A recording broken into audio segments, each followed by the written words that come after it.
Friends, कैसे हैं आप? आई होप आप सब अच्छे होंगे, स्वस्थ होंगे और अपनी एग्ज़ाम की तैयारी अच्छे से कर रहे होंगे। तो चलिए आज इसी एनर्जी के साथ शुरू करते हैं अपनी आज की क्लास। मैं मंजीत कौर, स्वागत है आपका अपने यूट्यूब चैनल जिसका नाम है हेल्प योरसेल्फ। तो कल वाली क्लास में हमने पढ़ा था जेवी वॉटसन के बारे में कि कैसे उन्होंने एक बच्चे में डर उत्पन्न किया और कैसे उसको बाद में एक एक्सपेरिमेंट के द्वारा उसी डर की डीकंडीशनिंग भी करवाई। तो आज हम पढ़ेंगे आगे ही एक और लर्निंग की थ्योरी। यह लर्निंग की थ्योरी किसने दी है? लेविन्स ने। तो हम पढ़ेंगे आज लेविन्स थ्योरी ऑफ लर्निंग। तो सबसे पहले जानेंगे इस थ्योरी का क्या नाम है। तो जो थ्योरी लेविन्स ने दी थी उसका नाम है फील्ड थ्योरी। उसका नाम है field theory of learning. Field theory of learning, जिसे हिंदी में हम कह सकते हैं क्षेत्रीय थ्योरी कह सकते हैं, या फिर हम स्पेस, यानी कि एक और नाम है इसका लाइफ स्पेस थ्योरी भी इसको कह सकते हैं हम, जिसको हिंदी में कहेंगे जिंदगी स्थान का सिद्धांत। लाइफ स्पेस भी कहीं पर लिखा आ जाए तो आप समझ जाइएगा कि यह की थ्योरी किसकी है? लेविन्स की। तो एक इसको कह सकते हैं हम लाइफ स्पेस थ्योरी, भी इसका नाम कह सकते हैं life space theory of learning. तो जानते हैं कि ये लेविन्स हैं हमारे, तो इन्होंने क्या कहा था कि फील्ड थ्योरी इन्होंने कैसे कहा एक हमारी लर्निंग को। तो इनका मानना था कि यह जो थ्योरी है, जो ये फील्ड उन्होंने माना है, यह फील्ड एक साइकोलॉजिकल कॉन्सेप्ट है, एक मानसिक अवधारणा है जो कि इंसान के आसपास है। उन्होंने कहा कि यह फील्ड, हम लिख लेते हैं साथ के साथ में छोटे छोटे पॉइंट से, यह फील्ड साइकोलॉजिकल कॉन्सेप्ट है। साइकोलॉजिकल कॉन्सेप्ट है, या फिर हिंदी में अगर हम कहें मानसिक या मनोवैज्ञानिक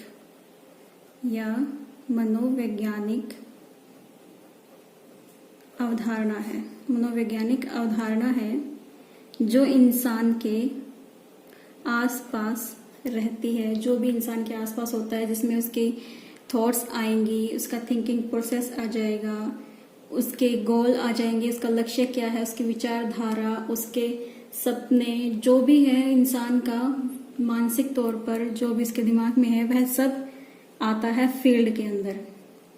तो उन्होंने कहा कि हर इंसान का, हर इंडिविजुअल का, हर व्यक्ति का अपना एक फील्ड होता है जो उसका साइकोलॉजिकल एनवायरनमेंट है। लेविन्स ने कहा कि हर इंसान की अपनी साइकोलॉजिकल फील्ड होती है, यानी कि उनका ये कहना है कि हर इंसान अलग अलग होता है, हर किसी का साइकोलॉजिकल फील्ड एक जैसा नहीं होता। तो इसको पॉइंट में लिखेंगे फील्ड, यानी कि यह जो क्षेत्र जिसके बारे में हम बात कर रहे हैं, field consist of a person, मतलब हर किसी पर्सन के पास ये होती है, एंड हीज साइकोलॉजिकल एनवायरनमेंट। तो देखिए, जैसा मैंने कहा था कि इनका कहना है कि हर इंसान के पास यह फील्ड होती है और हर इंसान की अपनी साइकोलॉजिकल एनवायरनमेंट होता है, मतलब अपना मानसिक या मनोवैज्ञानिक एक वातावरण होता है। सबका अलग अलग होता है ये वातावरण, और यह वातावरण हर इंसान का अपनी फील्ड को देखने का नजरिया अलग अलग होता है, और हर इंसान की जो बल होती, जो शक्ति होती है, उसे आगे, चाहे वो उसको लक्ष्य की ओर धकेले या उसको लक्ष्य से पीछे की ओर धकेले, यह फोर्स भी इंसान की अलग अलग होती है। तो तीसरा पॉइंट इसमें क्या बनेगा? एवरी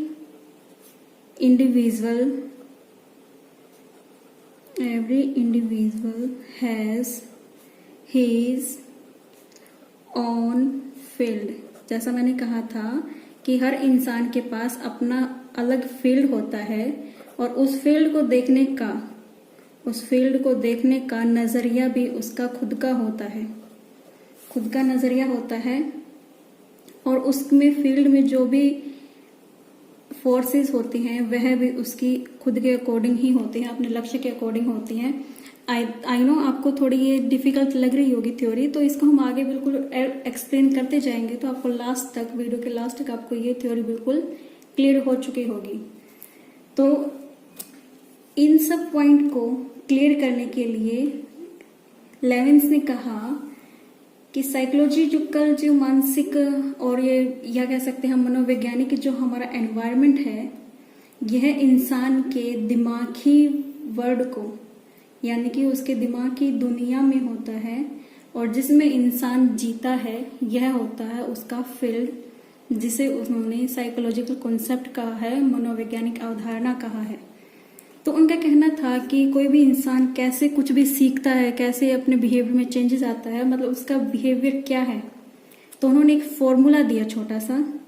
वह फॉर्मूला क्या था, ये देखिए, BF और ब्रैकेट में PE।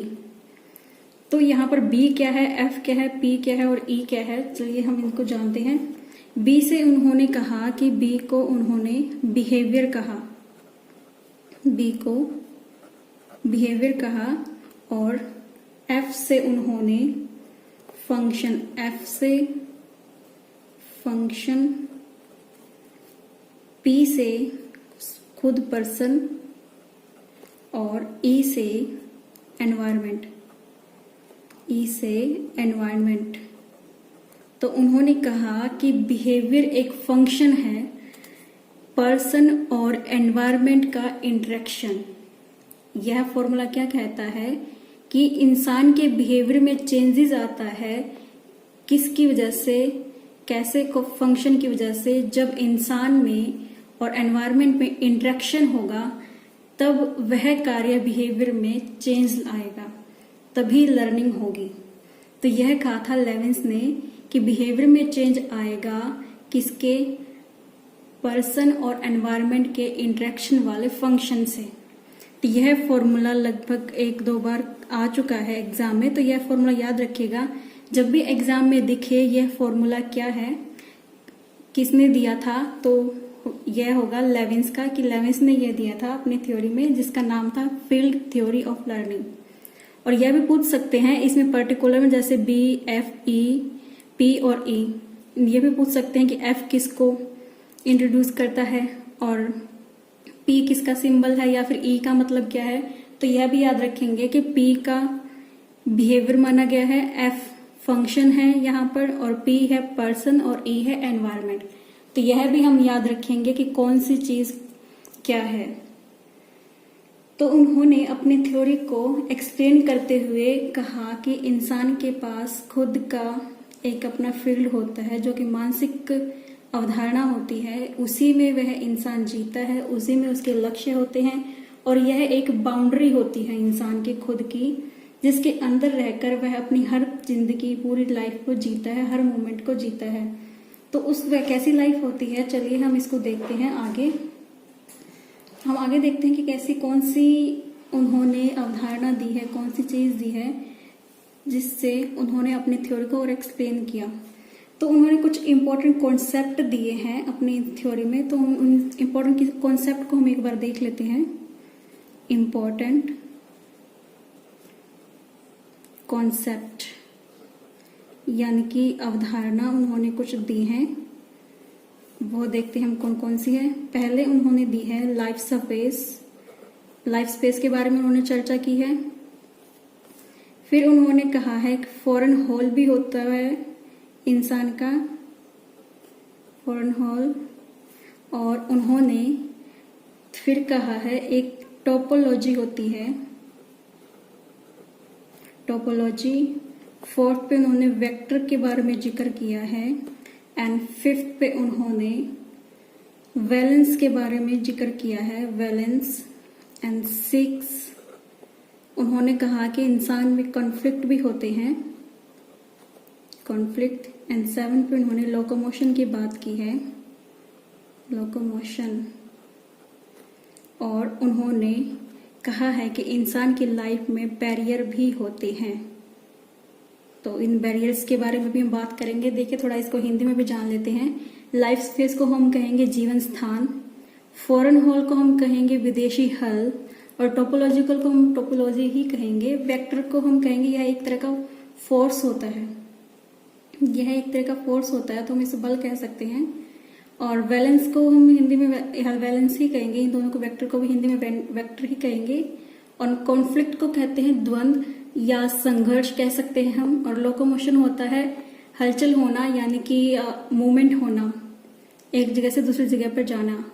और बैरियर्स का देखिए हम सबको पता है, बैरियर्स का मतलब होता है बाधाएं, बैरियर्स का मतलब होता है बाधाएं। तो सबसे पहले मैं आपको एक फिगर दिखाना चाहूंगी जो कि लेविन्स ने दिया था अपने थ्योरी को एक्सप्लेन करने के लिए। तो आपको एक फिगर दिखाई दे रहा होगा। इस फिगर में देखिए कि सबसे बीच में गोले में एक पी लिखा हुआ है, वह है पर्सन, जैसा कि हमने पीछे फॉर्मूले में पढ़ा था।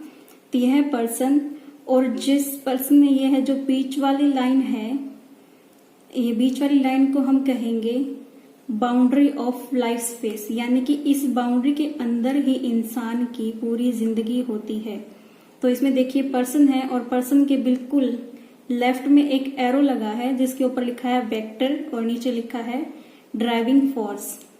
तो यह वह फोर्स है, वह बल है जो इंसान को उसके गोल की ओर, उसके लक्ष्य की ओर धकेलता है। और उसके आगे देखिए आपने एक देख रहे हैं जिसमें एक तिरछा कुछ बना हुआ है, उसको कहते हैं बैरियर। ये वो बाधाएं होती हैं जो हमें अपने लक्ष्य तक पहुंचने नहीं देती। यह बाधाएं किसी भी तरह की हो सकती है, जिनको आगे डिटेल में हम जानेंगे। और देखिए आपको एक और एरो दिखाई दे रहा है जो कि आपके पर्सन की तरफ, बैरियर की तरफ जिसका मुंह किया हुआ है, यह भी एक वेक्टर है, एक फोर्स है, जिसका नीचे लिखा हुआ है रिस्ट्रेनिंग फोर्स, यानी कि यह वह बल है जो आपको लक्ष्य की ओर पहुंचने नहीं देता, आपको पीछे की ओर धकेलता है। इसको हम नेगेटिव फोर्स भी कह सकते हैं। और आगे आपका दे रखा है प्लस लगा के गोल, वहां पर गोल है, वहां तक आपको पहुंचना है। और जो ये बाहर वाली बाउंड्री है, लाइफ स्पेस से लेकर बाहर वाली लाइन तक, इन दोनों लाइनों के बीच जो ये बना हुआ है, यह आपका होता है फॉरेन हॉल, यानी कि जो आपकी लाइफ के अंदर नहीं आता वह सब कुछ होता है फॉरेन हॉल, जिसे हम विदेशी हल भी कह सकते हैं। और देखिए जो ये अंदर है अपने लाइफ स्पेस के अंदर जितना भी बना हुआ है, जैसे वेक्टर है, पर्सन है, बाधाएं हैं और गोल है, यह सब इंसान का साइकोलॉजिकल एनवायरनमेंट होता है। यह सब इंसान का साइकोलॉजिकल एनवायरनमेंट होता है, जिसकी हमने चर्चा की थी कि हर इंसान का अलग अलग मानसिक मनोवैज्ञानिक वातावरण होता है। तो चलिए इस डायग्राम को, इस फिगर को हम खुद एक बार बना के देखते हैं और देखते हैं क्या क्या होता है और अच्छे से डिटेल से समझते हैं। तो चलिए देखते हैं इस डायग्राम को। तो देखिए ये डायग्राम है। तो हमने क्या अभी बात की थी, हम और अच्छे से जान लेते हैं। यह है हमारा पर्सन, यह हम हैं, यह हम हैं। और यह वेक्टर होता है जो कि दो प्रकार के होते हैं, पॉजिटिव एंड नेगेटिव, जो कि दो प्रकार के होते हैं, पॉजिटिव एंड नेगेटिव। जो पॉजिटिव वेक्टर होता है यानी कि पॉजिटिव बल होता है, ये ड्राइविंग बल, यानी कि जो हमें लक्ष्य की ओर आगे जाने के लिए अग्रसर करता है, तो हम इसे कहेंगे पॉजिटिव बल। पॉजिटिव बल जो हमें हमारे लक्ष्य की ओर आगे बढ़ने के लिए प्रेरित करता है। और यह एक है नेगेटिव फोर्स वेक्टर, जैसे कि मैंने कहा दो तरह का होता है, पॉजिटिव और नेगेटिव। तो नेगेटिव वेक्टर है यह रिस्ट्रेनिंग फोर्स, यानी कि यह हमें लक्ष्य से दूर भटकाता है, लक्ष्य से दूर करता है। यह बल हमें लक्ष्य तक पहुंचने नहीं देता, हमें लक्ष्य से दूर धकेलता है। नेगेटिविटी होती है यह हमारे, जो हमें लक्ष्य से दूर करती है, तो इसको हम कह सकते हैं नेगेटिव वेक्टर। और यह है बाधाएं, यह वो बाधाएं हैं जो हमें लक्ष्य तक पहुंचने से रोकती हैं। यह बाधाएं किसी भी तरह की हो सकती हैं, जैसे फिजिकल, हमारे खुद की मेंटल मानसिक हो, या फिर शारीरिक हो, या फिर हमारे फैमिली रिलेटेड हो, कुछ भी हो सकता है। टेंशन ऐसी बहुत सारी जो हमें डिमोटिवेट करती हैं, जो हमें थका थका हारा हारा महसूस करवाती हैं। और ये होती हैं बैरियर जो हमें रोकती हैं, बीच में बाधाएं बनती हैं हमारे लक्ष्य तक पहुंचने के लिए। तो यह जो बाउंड्री है हमारी, यह जो पूरी बाउंड्री है हमारी, इसको कहते हैं बाउंड्री ऑफ लाइफ स्पेस, यानी कि इसको कहते हैं बाउंड्री ऑफ लाइफ स्पेस। और जो ये अंदर जितना कुछ बना हुआ है यह सब है साइकोलॉजिकल एनवायरनमेंट, जिसे हम हिंदी में कह सकते हैं मनोवैज्ञानिक वातावरण, जिसके अंदर इंसान जीता है, जिसके अंदर इंसान की हर थॉट, उसके मूवमेंट्स, लाइफ के सब कुछ, उसकी लाइफ इस एनवायरनमेंट के अंदर ही होती है। अब बात करते हैं इसके बाहर वाले की। देखिए, इसके अंदर यहां तक तो हमने बात कर ली। अब इस लाइन से लेकर इस लाइन तक जितना भी यह कुछ बना हुआ है हमारा चारों ओर से, यह होता है फॉरेन हॉल, यानी कि यह वह दुनिया है, वह चीजें हैं जो इंसान की लाइफ से बाहर है, जो इंसान की लाइफ में इंक्लूड नहीं हुई है। तो यह था फिगर लाइफ 11 का। तो इसको हम देख लेते हैं इनमें क्या क्या पॉइंट आए हैं, उनको पॉइंट को हम और अच्छे से समझ लेते हैं कि जो हमने कॉन्सेप्ट अभी देखे थे, इंपॉर्टेंट कॉन्सेप्ट इस फील्ड में, तो उनको एक बार हम जान लेते हैं कि क्या क्या होता है उनके अंदर। तो सबसे पहले हमारा था टोपोलॉजी। तो टोपोलॉजी क्या होता है? टोपोलॉजी एक तरह से एक ज्योमेट्रिक होती है, एक फिगर होता है, जो कि हमने ये देखा था। तो यह सारा फिगर है टोपोलॉजी, जो कि एक नॉन मटेरियल ज्योमेट्रिक है, जिसमें यह कॉन्सेप्ट इंक्लूड होता है कि इंसान की बाहर की और अंदर की एक दुनिया होती है, एक बाउंड्री होती है उसके अंदर की और बाहर की। तो अगर इसकी डेफिनेशन या फिर आप लिखना चाहें तो यह है, it is a non material, यानी कि नॉन मटेरियल ज्योमेट्री, जिसमें क्या क्या हो रहा है इंक्लूड, जिसमें इंक्लूड हो रहा है उसके इनसाइड लाइफ में, इनसाइड मतलब उसकी लाइफ के अंदर क्या है, उसकी आउटसाइड यानी उसके बाहर की लाइफ में क्या है, आउटसाइड एंड बाउंड्री। यह हमें बता रहा है, जो डायग्राम हमने पढ़ा इसी पूरे को कहते हैं टोपोलॉजी, जो हमें बता रहा है कि इंसान की लाइफ में क्या है और इंसान की बाहर की लाइफ में क्या है। तो यह होता है टोपोलॉजी, यानी कि उसकी लाइफ में क्या क्या इंक्लूड हो रहा है। सेकंड पॉइंट हम देखते हैं वेक्टर के बारे में। सेकंड पॉइंट है हमारा वेक्टर।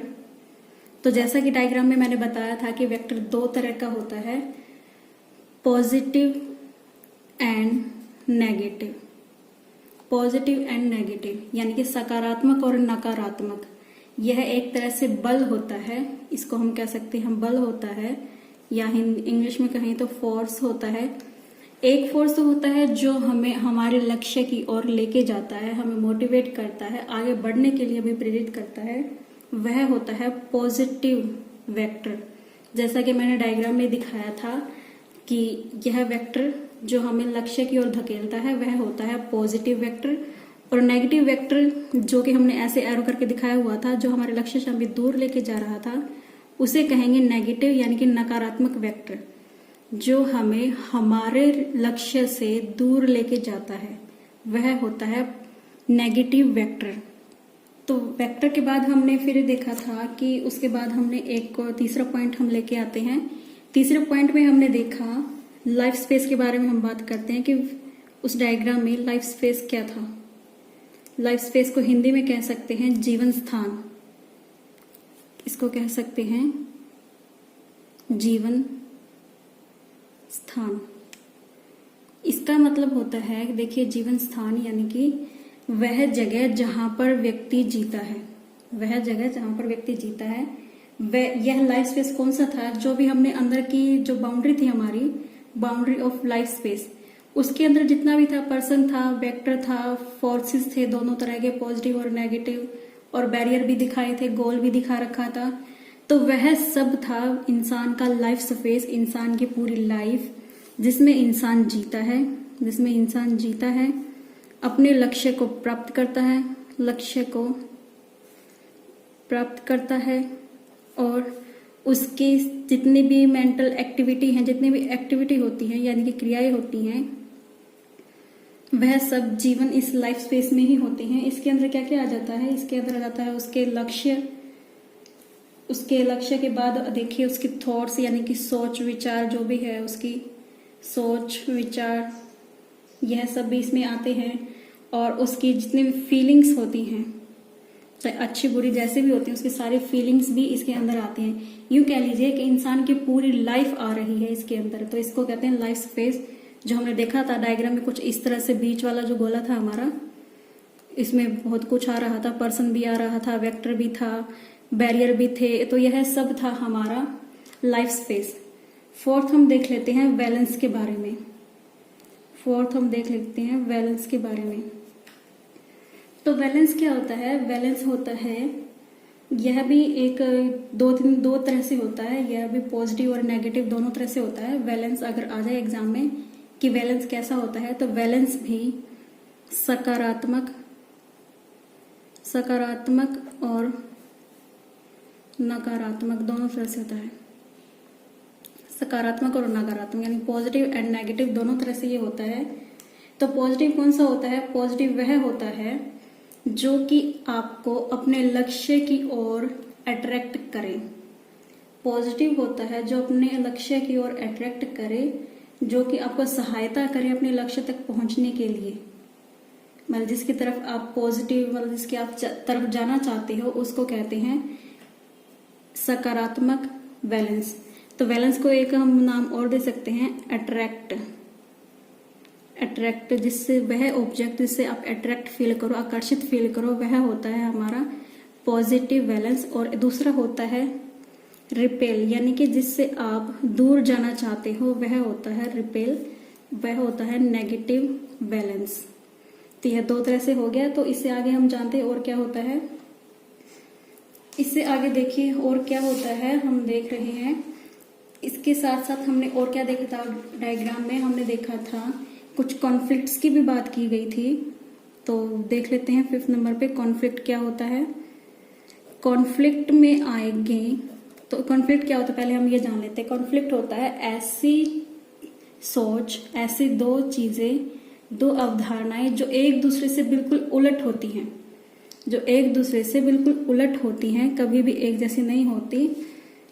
मान लो कि कोई दो ऐसी मेंटल स्टेट या फिर कोई ऐसी दो टेंशन जो एक नहीं होती, दोनों एक दूसरे के ऑपोजिट होती हैं। जैसे आपका आज मन है मूवी देखने का, आपके पास दो ऑप्शन है, मूवी देखना है, लेकिन आपके पास दो ऑप्शन है, दो टिकट अवेलेबल है, लेकिन आप डिसाइड नहीं कर पा रहे हो आप कौन सी मूवी आपको देखनी है। और दोनों ही मूवी आपको ट्रेलर देख के अच्छा लगा दोनों मूवी का, तो आप चाहते हैं कि दोनों मूवी आपको देखनी है, दोनों का मन है देखने का कि दोनों ही देखना चाहता हूँ, लेकिन आपको डिसीजन लेना है किसी एक मूवी का कि मुझे तो एक ही मूवी, क्योंकि एक टाइम पर तो एक ही मूवी देख सकते हो, शो की टाइमिंग एक है। तो यह है हमारा कॉन्फ्लिक्ट। दोनों में हम कंफ्यूज हो गए कि हमें कौन सी मूवी देखनी है, एक ही टाइमिंग पे कौन सी टिकट हम लें। तो यानी कि क्या होता है, यह है टू ऑपोजिट डिजायर कह सकते हैं हम उसको। टू ऑपोजिट यानी कि एक दूसरे डिजायर्स, किसमें? एक इंडिविजुअल में, एक इंसान में,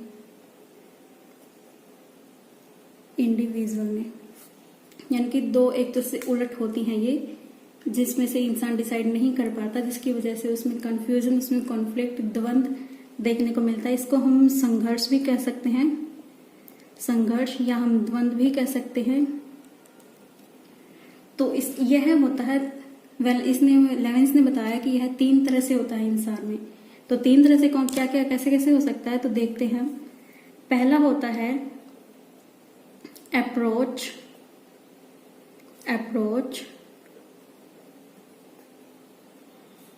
कॉन्फ्लिक्ट, अप्रोच कॉन्फ्लिक्ट। इसको हिंदी में कहेंगे दृष्टिकोण, संघर्ष या द्वंद्व। हिंदी में कहेंगे दृष्टिकोण, संघर्ष या द्वंद्व। तो इसका क्या कहने का मतलब है, इसमें होता है कि दो चीजें होती हैं, दो वैलेंस, यानी कि दो ऑब्जेक्ट होंगे जो दोनों ही पॉजिटिव होंगे, दोनों ही आप करना चाहते हो। जैसा कि हमने अभी कहा था कि दो मूवी हैं, देखिए ये होंगे दो वैलेंस होंगे, दो वैलेंस क्या होंगे, वैलेंस, यानी कि ऐसे दो चीज होंगी या दो ऑब्जेक्ट होंगे जो आपको दोनों ही पसंद है, दोनों ही आप चाहते हो कि आपको प्राप्त करने हैं, आपको जाना है दोनों के पास। तो यह पॉजिटिव अप्रोच यानी कि यहाँ भी पॉजिटिव है, इस तरफ पर्सन, ये है हमारा पर्सन के इस तरफ भी पॉजिटिव है ऑब्जेक्ट और इस तरफ भी पॉजिटिव है। इंसान को यह भी चाहिए और इंसान को वह भी चाहिए। जैसे हमने मूवी का एग्जाम्पल लिया था अभी कॉन्फ्लिक्ट में कि हमें दो मूवी पसंद है और दोनों के टिकट अवेलेबल हैं, लेकिन दोनों के टाइमिंग एक है, तो हम डिसाइड नहीं कर पा रहे कि हमें यह देखनी है या वह देखनी है, तो हमें कौन सी साइड में जाना है, लेकिन दोनों की तरफ जाने का इंसान का मन होता है।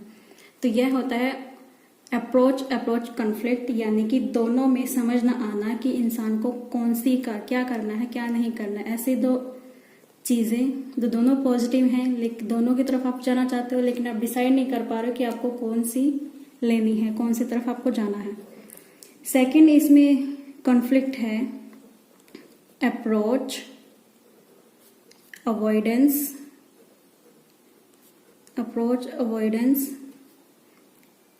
कॉन्फ्लिक्ट। यह क्या कहता है? यह कहता है कि देखिए, इसका मतलब हो गया दृष्टिकोण, हिंदी में हम देखेंगे दृष्टिकोण, परिहार यानी कि दूर होना, उसको इग्नोर करना, अवॉइड करना, और संघर्ष या द्वंद्व हम इसको कह सकते हैं। तो ये इसमें दो तरह का बैलेंस होता है, जो एक होता है पॉजिटिव और एक होता है नेगेटिव। एक होता है पॉजिटिव और एक होता है नेगेटिव, यानी कि एक बल होगा आपका, एक जो ऑब्जेक्ट होगा वो तो होगा सकारात्मक और दूसरा जो आपका ऑब्जेक्ट होगा वह होगा नकारात्मक। तो कैसे होगा? तो इसको हम देख लेते हैं एक एग्जाम्पल के लिए। तो देखिए, एक एग्जाम्पल है कि यहाँ पे पर्सन है, ये हमारा पर्सन है, तो यह है पॉजिटिव, जिससे जो इंसान को बेहद पसंद है, जो इंसान करना चाहता है, और यह है नेगेटिव, जो इंसान नहीं चाहता कि उसकी लाइफ में हो या उसे ऐसा रिजल्ट देखने को मिले। तो जैसा कि इंसान को पता है कि उसे मूवी देखना उसे अच्छा लगता है, जिसकी तरफ अट्रैक्ट हो रहा है, तो मूवी उसके लिए हो गया पॉजिटिव कि उसको देखनी है। लेकिन उसका एग्जाम है आज, अगर उसने स्टडी नहीं की तो रिजल्ट में उसे क्या मिलेगा? रिजल्ट में उसे मिलेगा एग्जाम में स्कोर कम, या फिर वो फेल भी हो सकता है। तो यह था उसका कि वह एग्जाम में फेल भी हो सकता है। पॉजिटिव हो गया इसका मूवी, लेकिन उसका रिजल्ट अगर उसने यह किया तो उसको नेगेटिव रिस्पॉन्स मिलेगा, उसको नेगेटिव चीज मिलेगी जो वह नहीं चाहता।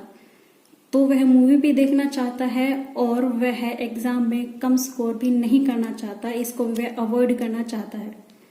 तो यह थी वह दो फोर्स जिसमें इंसान कंफ्यूज होता है, कॉन्फ्लिक्ट उसमें उत्पन्न हो जाता है कि वह चाहता है कि उसे मूवी भी देखे और एग्जाम में उसके मार्क्स कम भी ना आए। तो यह थी अप्रोच अवॉइडेंस कॉन्फ्लिक्ट, जिसमें पॉजिटिव और नेगेटिव दोनों ऑब्जेक्ट होते हैं, दोनों ही उसकी ऐसी फोर्सेस होती हैं जिसमें एक की तरफ हो जाना चाहता है, लेकिन दूसरा भी वो जो नेगेटिव है उसको भी वो प्राप्त करना नहीं चाहता। तो इसमें एक और फोर्स होता है, एक और कॉन्फ्लिक्ट होता है, वह कौन सा होता है? तो यहाँ हम जानते हैं तीसरा कॉन्फ्लिक्ट होता है अवॉइडेंस एंड अवॉइडेंस कॉन्फ्लिक्ट, जिसे हिंदी में कहेंगे परिहार संघर्ष। तो यह कैसा होता है? यह वह है जिसमें इंसान कंफ्यूज होता है, एक स्ट्रॉन्ग होता है, एक स्ट्रॉन्ग पॉजिटिव मतलब स्ट्रॉन्ग नेगेटिव, दोनों तरफ ही उसके नेगेटिव होगा, यानी कि यह इंसान है दोनों ही तरफ उसके नेगेटिव ऑब्जेक्ट होगा, दोनों ही तरफ उसके नेगेटिव ऑब्जेक्ट होगा। जैसा कि हमारी एक कहावत है, आगे कुआं पीछे खाई, यानी कि दोनों ही तरफ नेगेटिव है, वह नहीं डिसाइड कर पाता कि मुझे कौन सी तरफ जाना चाहिए। तो इसमें क्या एग्जाम्पल लेके चलते हैं? इसमें हम एग्जाम्पल लेके चलते हैं कि हमने एग्जाम है हमारा, एग्जाम के लिए हमने तैयारी नहीं की, लेकिन तैयारी करना भी हम अवॉइड कर रहे हैं, लेकिन हम अवॉइड करना चाहते हैं कि एग्जाम में हमारे मार्क्स भी कम ना आए, यानी कि हमें तैयारी भी नहीं करनी और एग्जाम में मार्क्स भी हमें कम नहीं चाहिए। तो यह वह स्थिति होती है कि जिसमें हम अवॉइड करते हैं चीज़ों को, दोनों तरफ हम अवॉइड करना चाहते हैं, इसलिए इसका नाम है अवॉइडेंस। अवॉइडेंस जिसको हम इग्नोर कॉन्फ्लिक्ट भी कह सकते हैं। तो यह थे हमारे 3 कॉन्फ्लिक्ट, जिसमें हमने पहला पढ़ा था अप्रोच कॉन्फ्लिक्ट, यानी कि दोनों तरफ ही पॉजिटिव ऑब्जेक्ट होंगे, दोनों तरफ ही हम पाना चाहेंगे। दूसरा था अप्रोच अवॉइडेंस कॉन्फ्लिक्ट, जिसमें हमने देखा था कि 2 स्ट्रॉन्ग बैलेंस होंगे, एक पॉजिटिव स्ट्रॉन्ग होगा और एक नेगेटिव स्ट्रॉन्ग होगा। एक को हम पाना चाहते हैं लेकिन नेगेटिव को हम नहीं पाना चाहते, नेगेटिव भी हम नहीं चाहते कि हमारे पास आए, तो इसको भी हम अवॉइड करना चाहते हैं। तीसरा था अवॉइडेंस एंड अवॉइडेंस, जिसमें दोनों तरफ ही नेगेटिव ऑब्जेक्ट होंगे और दोनों ही हम इग्नोर करते हैं। तो यह थे हमारे कॉन्फ्लिक्ट। इससे आगे एक और चीज रहती है जो है लोकोमोशन। एक की और बात की थी जिसमें उन्होंने कहा था कि लोकोमोशन भी कुछ चीज होती है। तो लोकोमोशन क्या होता है, जैसा कि हमने के फिजिक्स में भी पढ़ा है कि लोकोमोशन क्या होता है, इसको कहते हैं गतिशील, हिंदी में गतिशील, यानी कि चहल पहल होना, हलचल होना। तो यह क्या है, इसको जैसे हमने लाइफ स्पेस पढ़ा था, उस डायग्राम में देखा था कि लाइफ स्पेस था, एक जीवन का स्थान था। तो उस जीवन के स्थान में इंसान यहाँ वहां जाता है, मूवमेंट करता है, अपने लक्ष्य की तरफ जाता है, कभी लक्ष्य से पीछे हटता है, कभी उसके बैरियर आ जाते हैं। तो ऐसे उसकी लाइफ में हलचल होती रहती है, गतिशील होता रहता है, मतलब गति बनी रहती है। तो यह था लोकोमोशन। तो लेविन्स कहता है कि हमें सीखने के लिए यह लोकोमोशन भी बहुत जरूरी है। तो वह कहता है कि जीवन स्थान में लोकोमोशन होना चाहिए, जीवन स्थान में गतिशीलता या लोकोमोशन होना चाहिए, बहुत इंपॉर्टेंट है। तो हमने बात की थी अभी लोकोमोशन के बारे में, और इसके बाद एक पॉइंट और रहता है जो है बैरियर। बैरियर वैसे तो हमें सभी को पता है कि बैरियर्स क्या होते हैं। बैरियर्स को हिंदी में कहेंगे बाधाएं। तो सभी को पता है कि अपने लक्ष्य तक पहुंचने के लिए जो जो बाधाएं आती हैं, तो हर किसी के इंसान के अलग अलग बाधाएं होती हैं। तो ये बाधाएं कैसी कैसी हो सकती हैं, ये बाधाएं फिजिकल यानी कि शारीरिक भी हो सकती है। शारीरिक कैसे, शारीरिक इस तरह से कि मान लीजिए आपको फीवर हो गया, थकावट हो रही है, तो इस तरह से आपकी हो सकती है ये फिजिकल। और मेंटली भी हो सकती है, यानी कि मानसिक तौर पर भी हो सकती हैं, जिसमें आपके डिप्रेशन आ सकता है या फिर कोई टेंशन हो सकती है। तो इस तरह से आपकी हो सकती हैं मानसिक रूप से बाधाएं, जिसको हम कह सकते हैं मेंटली तौर पर, मेंटली। एंड थर्ड हो सकता है इसमें एनवायरमेंटली, यानी कि मान लीजिए आपको अपने लक्ष्य की ओर जाने के लिए, मान लीजिए आपको एग्जाम क्रैक करना है, तो उसके लिए आप कहीं पे कोचिंग ले रही हैं, कहीं पे जाना चाहते हैं, आपको मान लीजिए आपको कोई बुक्स ही लेके आनी है मार्केट से, तो हो सकता है एनवायरनमेंट में ऐसे हो जाए कि बारिश आ जाए या फिर कुछ तूफान वगैरह इस तरह से कोई चीज आ जाए, या फिर माहौल ही नहीं बन पा रहा सोसाइटी की तरफ से, बहुत आपके आस पड़ोस में भी लड़ाइयाँ हो रही हैं, काफी शोरगुल का माहौल है। तो इस तरह से ये हो जाते हैं एनवायरमेंटल फैक्टर, जिसकी वजह से आपके लक्ष्य तक पहुंचने के लिए बाधा उत्पन्न हो जाती है। तो यह थे हमारा पूरा वो डायग्राम जो हमने अभी देखा था, फिगर जो लेविन्स ने दिया था, उसके अंदर जो जो चीजें आ रही थी हमने वह सब एक्सप्लेन की काफी अच्छे से। तो इसका हम इम्पैक्ट देख लेते हैं कि लेविन्स ने कैसे बताया कि यह एजुकेशन में यूज हो सकते हैं उनकी यह थ्योरी। तो उसके पहले मैं बता दूं कि जो हमारे लेविन्स थे, यह गेस्टोल्ट से काफी तरह से यूं कह लीजिए कि इनका गेस्टोल्ट से इनके ऊपर काफी इम्पैक्ट पड़ा, काफी प्रभावित हुए थे गेस्टोल्टवाद से ये। तो इनका मानना था, जैसे गेस्टोल्टवाद का मानना था कि वे किसी चीज को लेते थे एज ए होल, जिसको हम आगे पढ़ेंगे कि क्या क्या उन्होंने कहा था गेस्टोल्टवादियों ने। तो यह भी किसी समस्या को या किसी भी चीज को एज ए होल, यानी कि पूरा एज ए होल देखना चाहते थे, एज ए होल देखना पसंद करते थे। यह भी कहते थे कि किसी भी समस्या को हमें एज ए होल देखना चाहिए, टुकड़ों में हमें नहीं देखना चाहिए। जैसे मान लीजिए हम किसी कार को देखते हैं तो हम उसके पूरे ढांचे को एज ए होल, मतलब पूरे ढांचे को हम देखते हैं, पूरी कार को हम देखते हैं। हम यह नहीं देखते कि कार के अंदर इंजन कौन सा लगा है, उस इंजन के कौन कौन से पार्ट हैं, तो हम ऐसे नहीं देखते। हम एज ए होल हम पूरे की पूरी कार को देखते हैं बाहरी रूप से, हम उसके अंदर क्या क्या सिस्टम बना हुआ वो हम नहीं देखते। तो लेविन्स का मानना था कि हम एज ए होल देखते हैं किसी भी समस्या को, हम उसको टुकड़ों में नहीं देखते। तो हमें किसी भी समस्या को अगर देखना है तो हम पहले उसको पूरी तरह से एक एज ए होल देखेंगे, बाद में हम उसको टुकड़ों में करेंगे। अब सीखेंगे जो भी चीज़ है हमें सीखनी है वो एज ए होल सीखेंगे, टुकड़ों में नहीं। तो इस पर उन्होंने कहा एजुकेशन में कैसे कैसे इसका इम्प्लीकेशन देख लेते हैं। एजुकेशन में एजुकेशन इम्प्लीकेशन, तो एजुकेशन इम्प्लीकेशन में उन्होंने कहा कि सबसे पहले जो टीचर है हमारा, उसे बच्चे के सामने कोई समस्या प्रस्तुत करनी है, कोई भी समस्या प्रस्तुत करनी है, प्रस्तुत करे तो वह पूरी तरह से प्रस्तुत करे, पूरा प्रस्तुत करे, पूरा प्रेजेंट करे, ना कि टुकड़ों में, ना कि टुकड़ों में, ना कि पार्ट्स में, उसे पूरा प्रस्तुत करे। अगर कोई चीज सिखा रहा है तो बच्चे को पूरा सिखाए, ना कि उसे अधूरा या टुकड़ों में सिखा के थोड़ा सा सिखा के छोड़ दे। यानी कि कुछ सिखाना है तो बच्चे को पूरा सिखाए, टुकड़ों में नहीं।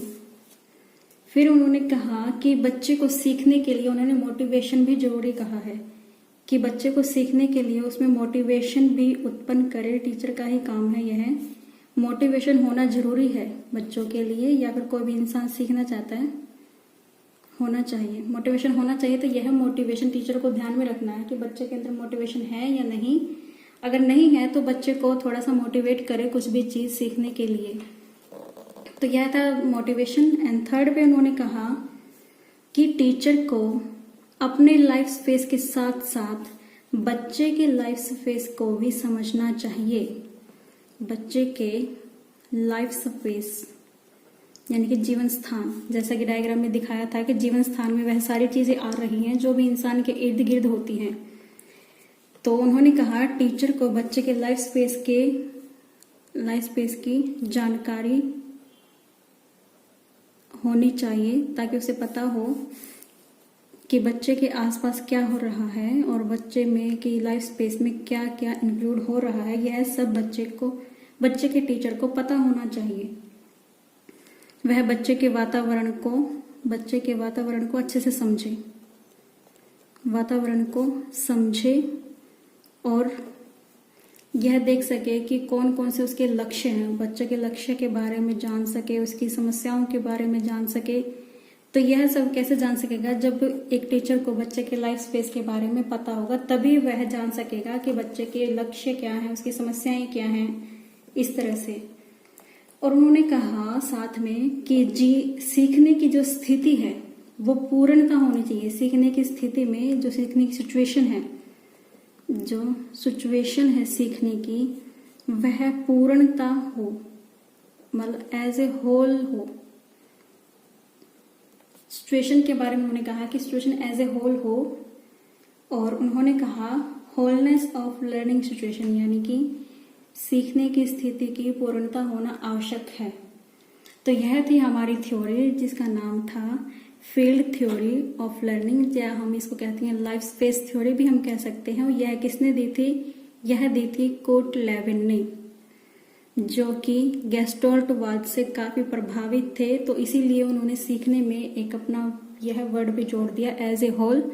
और उसने कहा कि एक इंसान, उन्हें एक कॉन्सेप्ट दिया जिसका नाम था साइकोलॉजिकल कॉन्सेप्ट, यानी कि मनोवैज्ञानिक क्षेत्र कह सकते हैं या मनोवैज्ञानिक अवधारणा भी कह सकते हैं। तो यदि एग्जाम में आए कि मनोवैज्ञानिक अवधारणा या साइकोलॉजिकल कॉन्सेप्ट किसने दिया था, तो वह दिया था कोर्ट लेविन ने। तो इनका वो जो हमने फॉर्मूला पढ़ा था वह भी एग्जाम में आ सकता है। तो उस फॉर्मूले को हम एक बार फिर से देख लेते हैं कि वो फॉर्मूला क्या था। यहाँ पर देखते हैं B, यहाँ पे हमारा F था जिसको हम फंक्शन कहते हैं, यहाँ पे P था और यहाँ पे E था। B से था बिहेवियर, F से था फंक्शन, P से था पर्सन, E से था एनवायरनमेंट। यानी कि बिहेवियर में चेंजेस आता है किन के फंक्शन से? पर्सन और एनवायरनमेंट के इंटरेक्शन से बिहेवियर में चेंजेस आता है, और यही उन्होंने सीखने का आधार माना था। तो यह थी हमारी थ्योरी। और अगर आपको यह थ्योरी अच्छी लगी है, वीडियो अच्छी लगी है, तो प्लीज वीडियो को लाइक कीजिए, शेयर कीजिए और बने रहिए इस चैनल पर। आगे और वीडियो के लिए अपने बेल आइकन को प्रेस कीजिए ताकि नई से नई वीडियो आपको सबसे पहले मिल सके। और इसके साथ साथ अगर आपको इससे पहले वाली वीडियो अगर आप देखना चाहते हैं तो डिस्क्रिप्शन में आपको पहले वाली वीडियो का लिंक मिल जाएगा। तो मिलते हैं अपनी नेक्स्ट क्लास में, तब तक के लिए बाय बाय।